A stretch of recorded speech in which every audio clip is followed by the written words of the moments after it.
Ada juga berita dari Kasat Reserse Narkoba Polres Toraja Utara dan satu anggotanya yang ditahan oleh Bitpropam Polda Sulawesi Selatan. Keduanya diduga tersandung kasus narkoba karena menerima upeti dari bandar. AKP Arifan Effendi ditangkap bersama Kanit Narkoba, Aibtu Nasrul. Keduanya ditangkap menyusul hasil berita acara pemeriksaan yang mengaitkan mereka dengan kasus narkoba yang diduga melibatkan bandar besar di wilayah Toraja. Kabid Humas Polda Sulawesi Selatan, Kombes Didi Supranoto, membenarkan penangkapan ini. Ia menjelaskan keduanya saat ini ditempatkan dalam penempatan khusus untuk menjalani pemeriksaan awal oleh Propam.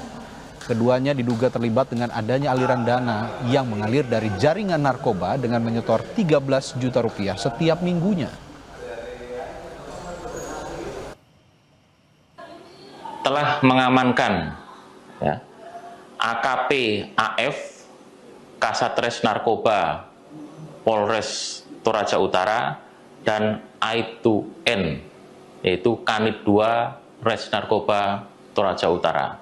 Ini terkait dengan penyalahgunaan wewenang terhadap penyalahguna narkoba.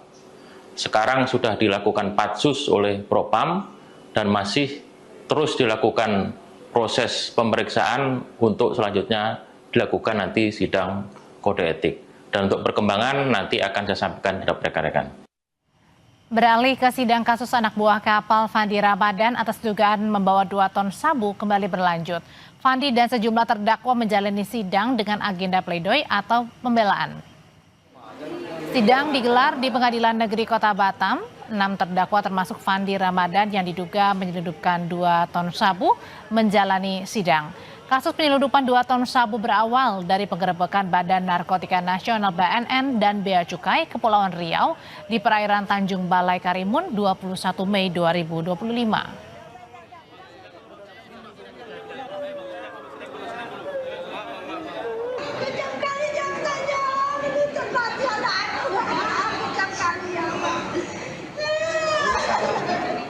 Sebelumnya, Ibu ABK kapal Sea Dragon menangis histeris usai jaksa penuntut umum menuntut hukuman mati karena diduga membawa 2 ton sabu kepada anaknya pada persidangan 5 Februari lalu.